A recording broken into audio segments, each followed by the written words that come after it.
दोस्तों, आपका बहुत बहुत स्वागत है चमत्कारी टोटके चैनल में। दोस्तों, इस वीडियो में हम आपको हनुमान जी से संबंधित ये पौराणिक कथा सुनाने जा रहे हैं। इस पौराणिक कथा को आपको अंत तक जरूर सुनना है, क्योंकि दोस्तों ऐसा कहा जाता है कि किसी भी भगवान की कथा को आधे में छोड़ना अशुभ होता है। बहुत पुराने समय की बात है, एक नगर था। वहाँ पर निंदा नाम का एक ब्राह्मण रहता था और भगवान की कृपा से उसके पास सब कुछ था, लेकिन फिर भी वो हमेशा दुखी रहता था। दोस्तों, इसका कारण ये था कि निंदा की कोई संतान नहीं थी। निंदा की पत्नी पतिव्रता थी और वो हनुमान जी की आराधना करती थी। हर मंगलवार को हनुमान जी की आराधना करती थी, उन्हें भोग लगाती थी और उसके बाद ही स्वयं भोजन करती थी। एक बार वो अपने घर के कार्यों की वजह से समय नहीं निकाल पाई और वो हनुमान जी को भोग नहीं लगा पाई, जिसकी वजह से उसे अत्यंत दुख हुआ। तब उसने ये संकल्प लिया कि वो अगले मंगलवार को जब हनुमान जी को भोग लगा लेगी, उसके बाद ही अन्न या जल को ग्रहण करेगी। और इसी संकल्प की वजह से उसकी पत्नी सुनंदा रोज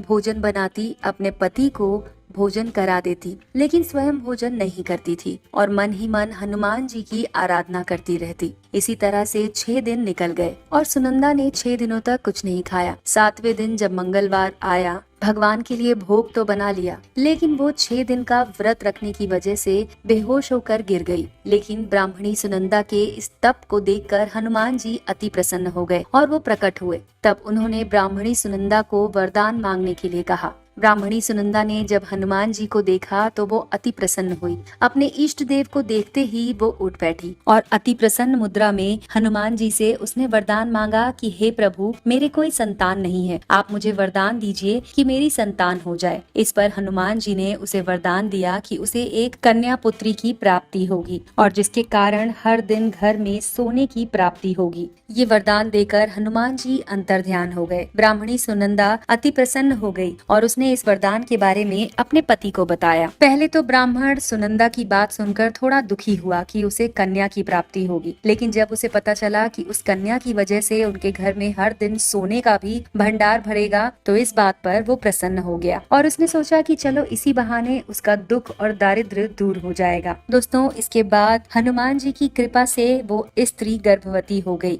और उसके घर में 10 महीने बाद एक सुंदर कन्या का जन्म हुआ। 10 दिन के बाद ब्राह्मण ने उस कन्या का नामकरण करवाया और उस कन्या का नाम रखा गया रत्नावली और वो पुत्री हर दिन सोना प्रदान करने लगी। दोस्तों, इस कन्या ने अपने पूर्व जन्म में बड़े ही विधि विधान से मंगल देव का पूजन किया था। इस पुत्री की वजह से ब्राह्मण के घर में बहुत सारा सोना इकट्ठा हो गया और इस बात का घमंड हो गया ब्राह्मण को। और इसी तरह से दिनों दिन रत्नावली भी शुक्ल पक्ष के चंद्रमा की तरह बढ़ने लगी और उसके घर में सोने का भंडार भी। दोस्तों, जब वो लड़की विवाह योग्य हुई तो सुनंदा ब्राह्मणी ने अपने पति ब्राह्मण को उसके विवाह के लिए चिंता जताई। उसने ये कहा कि अब हमारी पुत्री बड़ी हो गई है, हमें इसका विवाह किसी योग्य लड़के के साथ करना चाहिए। इस बात पर पहले तो ब्राह्मण ने नानुकुर करना शुरू कर दिया। ब्राह्मण ने कहा कि अभी तो हमारी पुत्री छोटी है, इससे कहीं बड़ी लड़कियों का विवाह उसने खुद करवाया है। तब उसकी स्त्री सुनंदा ने इस बात पर यह कहा कि हमें अपनी पुत्री के बड़े होने का ज्ञान हो गया है, अब हमें इसके लिए कोई ना कोई विशेष और उचित युवक ढूंढकर इसका विवाह कर देना चाहिए, नहीं तो हमें भी इस बात का पाप चढ़ेगा। इस बात पर ब्राह्मण बोला कि ठीक है, मैं कल ही अपने दूत को बुलाकर पुत्री के लिए सुयोग्य वर ढूंढने के लिए भेज देता हूँ। तब दूत उस ब्राह्मण की आज्ञा से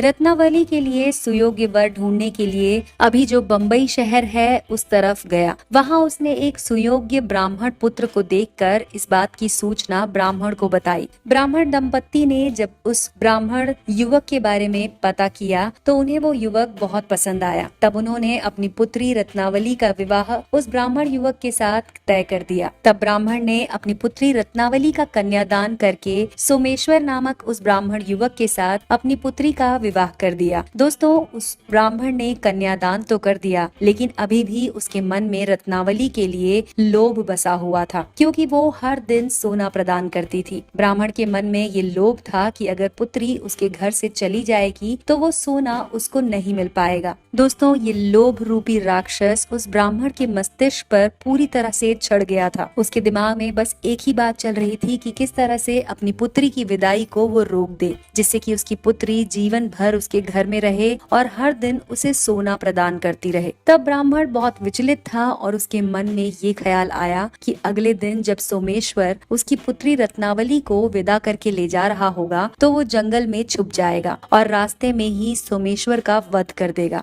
जिससे कि उसकी पुत्री को वो वापस अपने घर ले आएगा। अगले दिन सुबह सुबह जब सोमेश्वर रत्नावली को विदा करके अपने घर की तरफ ले जाने लगा, तब ब्राह्मण के सिर पर जो लोभ रूपी राक्षस था वो और भी ज्यादा बलवान हो गया था। विदाई के समय से पहले ही उस ब्राह्मण ने अपने दूत को जंगल में बीच रास्ते में जाकर खड़े होने को कह दिया, जिससे कि जैसे ही सोमेश्वर उसकी पुत्री को लेकर जा रहा होगा तो वो दूत उसका वध कर देगा और उसकी पुत्री हमेशा के लिए उसके घर में रह जाएगी, जिससे कि हर दिन उस पुत्री का सोना इसे मिलता रहेगा। दूत ने अपने मालिक की बात सुनकर वही किया जो उसका मालिक चाहता था, यानी कि दूत ने अपने मालिक के कहने पर ब्राह्मण सोमेश्वर का रास्ते में ही वध कर दिया। जब रत्नावली अपने पति का शव देखकर रोने लगी तो ब्राह्मण नंदा वहां पहुंचा और उसने उसे समझाया कि पुत्री, भगवान की इच्छा के सामने किसी का वश नहीं चल सकता। अब तेरा पति तो रहा नहीं, तो तू एक काम कर, तू घर वापस चल और वहाँ अपना समय व्यतीत करते रहना।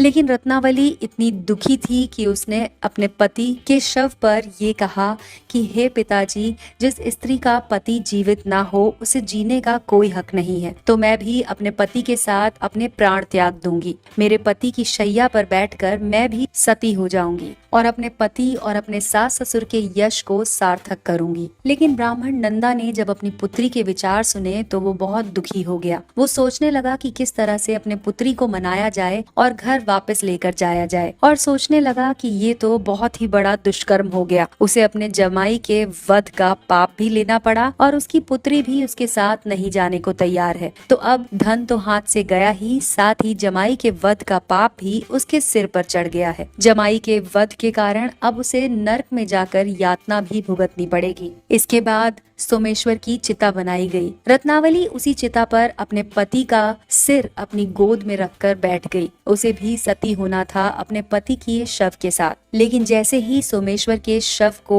चिता पर रखकर उसमें अग्नि दी गई, वैसे ही मंगलदेव प्रसन्न हो गए और मंगलदेव वहां पर प्रकट हुए और बोले कि हे रत्नावली, मैं तुम्हारी पतिव्रता भक्ति के कारण बहुत ही प्रसन्न हूँ। तुम मुझसे वरदान मांगो, मैं तुम्हें वरदान देना चाहता हूँ। तब मंगलदेव बोले कि तेरा पति अजर अमर रहेगा और ये एक महाविद्वान पंडित भी बनेगा। इसके अलावा तू कोई और वरदान मुझसे मांग सकती है, तो तू कोई और वरदान मांग। तब रत्नावली बोली, हे ग्रहों के स्वामी मंगलदेव, अगर आप मुझ पर प्रसन्न हैं तो मुझे वरदान दीजिए। जो भी मनुष्य मंगलवार के दिन लाल पुष्प और लाल चंदन चढ़ाकर मंगलदेव की पूजा करेगा, उसे रोग व्याधि न हो, स्वजनों से कभी भी वियोग न हो, सर्प, अग्नि तथा शत्रुओं का भय न रहे। जो स्त्री मंगलवार के दिन व्रत रखेगी और मंगलदेव का पूजन करेगी, वो कभी विधवा ना हो। तब मंगलदेव तथास्तु कहकर अंतर्ध्यान हो गए। सोमेश्वर मंगलदेव की कृपा से जीवित हो उठा। रत्नावली ने अपने पति को जब पुनः जीवित देखा तो वो अति प्रसन्न हुई और वो उसके बाद हर मंगलवार को मंगलदेव का